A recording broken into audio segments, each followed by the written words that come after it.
안녕하세요. 은혜샘교회 성도 여러분, 최선정 목사입니다. 오늘은 6월 2일 느헤미야 4장부터 6장까지를 함께 살펴보도록 하겠습니다.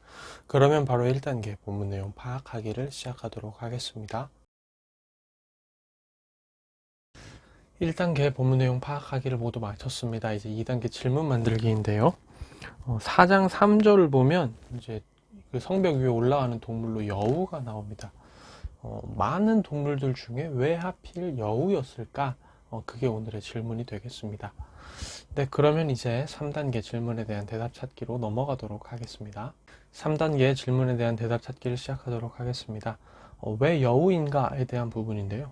제가 주석이랑 이제 성경사전을 9권을, 총 해서 9권을 찾아봤는데, 한 권도 여우에 대해 다루고 있는 게 없더라고요. 그래서, 이게 그렇게 중요하지 않은 건가 보다 라는 생각이 드는 한편 답을 찾을 수가 없었는데요. 그냥 혼자 그래서 생각을 해봤을 때는 여우가 그 주변에 있었을 때 가장 어떻게 좀 보면 가볍고 이렇게 뭐 크게 위협이 되지 않는 그런 짐승이었기 때문이 아닐까라는 생각을 해봤습니다. 굉장히 가볍고 별로 위협도 되지 않는 짐승이 성벽에 올라가도 무너질 거다. 되게 하찮게 얘기를 하는 거죠. 그런 의미에서 얘기를 한 게 아닐까 이렇게 추측을 한번 해볼 수 있었는데요. 사실 이 추측을 입증을 하려면 자료를 이제 찾아서 확인을 해봐야 되는데 9권을 봤는데도 여우에 대한 부분이 없어가지고 이 부분은 좀 더 다음에 이제 또 기회가 된다면 다른 책을 더 찾아보는 것으로 해봐야 될 것 같습니다. 오늘은 그래서 이 정도 이제 추측으로 넘겨놓고 넘어가야 될 것 같습니다. 네, 그럼 이제 4단계 본문 묵상하기로 넘어가도록 하겠습니다. 4단계 본문 묵상하기까지 모두 마쳤습니다. 이제 마지막 5단계 적용하기인데요.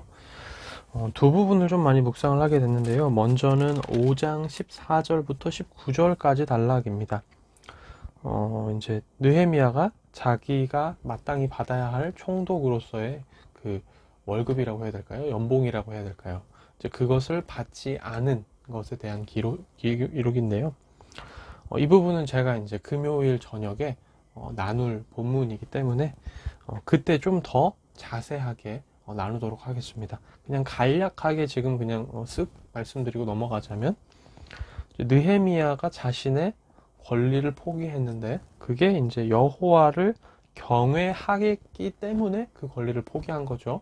그리고 이제 하나님께 그 하나님을 위해서 마땅히 받을 권리를 포기하고 선한 일을 행한 것에 대해 기억해달라, 은혜를 베풀어달라 이렇게 얘기를 하는 부분인데 이 부분은 자세히 금요일날 나누도록 하겠습니다.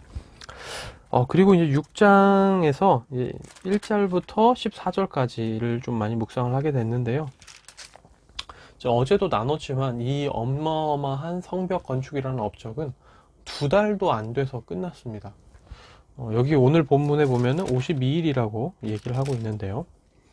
이 어마어마한 그 일이 거의 끝나갈 때 이야기죠. 지금 6장 1절을 보면 성벽을 다 건축해서 허물어진 틈을 남기지 않았고 다만 성벽에 문짝만 달지 않은 상태입니다. 거의 다 된 겁니다. 그때 이제 거의 일이 돼가는 걸 보고 대적들이 엄청 공격을 합니다. 이 일을 어떻게든 뒤집으려고, 이 일을 어떻게든 막으려고 계속해서 공격을 합니다. 5번이나 서신을 보내가지고 산발락과 게셈이 해치려고 하기도 하고요. 그 이후에는 여선지자 노아다와 다른 선지자들까지도 여호와의 이름을 가장하면서 위협하고 죽이려고 합니다. 일이 거의 다 됐다라고 생각하면 우리가 방심을 하고 마음을 풀 수도 있는데 그러면 안 된다는 걸 잘 보여주는 부분이기도 하죠. 우리가 하나님 앞에서 마음을 단단히 잡고 단단히 굳히며 한 걸음 한 걸음 나아가야 될 이유가 또 여기서도 발견할 수 있습니다. 우리가 하나님을 위해 그리고 하나님에 의해 무언가 일을 할 때 완성될 때도 끝까지 마지막까지 방심하지 말아야 된다는 거죠. 왜냐하면 그 일이 거의 다 될 때는 우리 대적들과 원수들의 공격이 더 거세질 수 있기 때문입니다. 우리가 이러한 점들을 좀 더 염두에 두고 일이 거의 다 돼가는 걸 볼 때도 끝까지 기도하면서 그리고 하나님의 지혜를 구하면서 그 어려움들을 이겨낼 수 있었으면 좋겠습니다. 저도 개인적으로는 이제 한 가지 이제 하던 것 중에 한 가지가 이제 거의 다 됐고, 한 가지만 남은 게 있거든요. 이제 그 부분에 있어서도, 이 말씀을 보면서 정말 끝까지 방심하지 말고, 하나님이 주시는 지혜 가운데 계속 기도해 나가면서, 차근차근 잘, 이 일을 이뤄 나가야겠다. 이런 개인적인 다짐과 결단들을 또 하게 됩니다. 네, 오늘의 큐티는 여기서 마무리가 되고요. 내일 다시 뵙도록 하겠습니다. 안녕히 계세요.